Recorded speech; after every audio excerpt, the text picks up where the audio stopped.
Hi, this is Stanley Ng from the EastWestCenter. I'm part of an Asia-Pacific Leadership Program.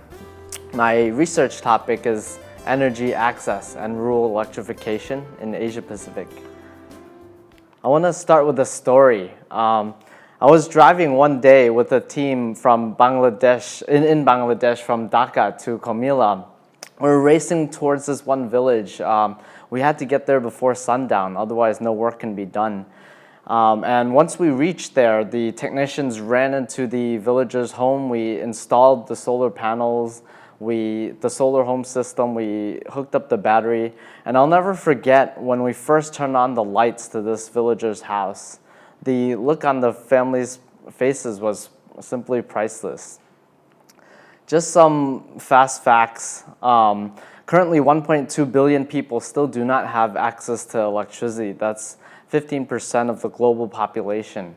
2.6 billion do not have access to clean cooking facilities. And 95% of these people live within sub-Saharan Africa and developing Asia. And another 84% live in rural areas. Some considerations for energy access strategy and projects.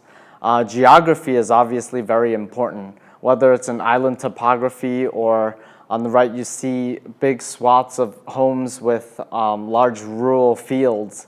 That may be ideal for a microgrid since the housing is very densely packed together. Going forward, I always take a window seat when taking flights. I always like to look out and kind of analyze where the homes are placed and what ideal, in my mind, I always choose a technology or plan out strategically how I would go approach energy access for a specific community. Also, the number of different local organizations, community organizations that are already working with these rural communities, as well as the local financing that's available for projects. In terms of structured planning, Bangladesh makes a great case study. Currently at 45% access to electricity for rural electrification, the World Bank has been working with IDCO, the Infrastructure Development Company Limited, on a solar home system program. So since 2003, they've installed over 3 million solar home systems in rural housing. And it's a centralized organization, so all the financing funnels through this one entity. And they choose different partner organizations to work with. Currently, they already have 47. In Myanmar, there are many different considerations. Currently, 33% of the population have access to electricity. 16% down to 16% in rural areas. And despite the lack of a confirmed national electrification plan and very sparse financing options, currently you can only get a 13% one-year term loan from local banks. There are many local individuals, especially within Shan State and some of the more hilly regions, who are really taking local action and motivating the community to do their own projects. U Kwan Jo over here, he's done, over the span of 30 years, over 100 different micro hydro projects within the Tanji and southern Shan State area. They really motivate the villagers to do some of the civil engineering work, utilize the monasteries to really engage with the communities to explain the strategy of why they're doing such projects.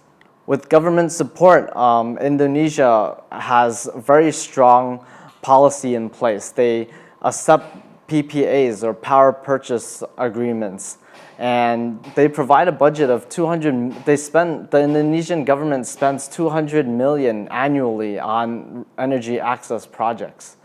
They also provide international support. Over here, you see an international delegation on micro hydro power, where they're trying to share some of the technology and share some of the turbine manufacturing processes that are taking place locally. Also for diverse technologies, Sumba Island in Nusa Tenggara Timur province is a great example where you can find this wind farm, micro hydro powerhouse, as well as a solar and the biodigester all within 15 kilometers of each other. Also, the most important part is the people-centered approach.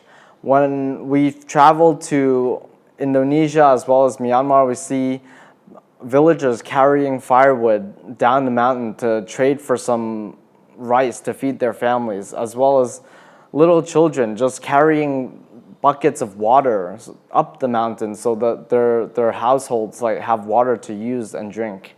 And so it's very important to really look at the situation within a village when analyzing what types of projects to do. Maybe just electrifying their households isn't the most dire need or the most pressing issue for that community.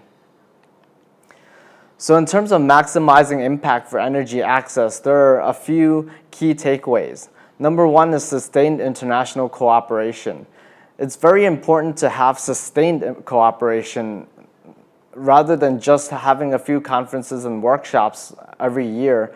Perhaps an international exchange of professionals, maybe working on different projects together, more of a long-term assistance rather than just having a one-time or one-week exchange.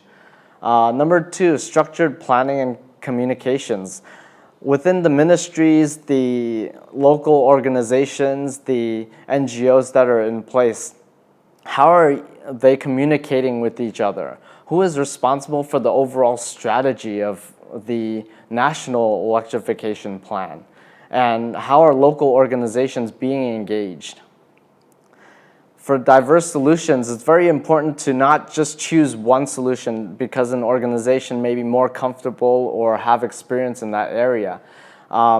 Maybe the solution is a combination of solar, micro hydropower, wind, or even biomass. Again, just keep a diverse selection of technologies and projects. And last but most importantly, a people-centered approach.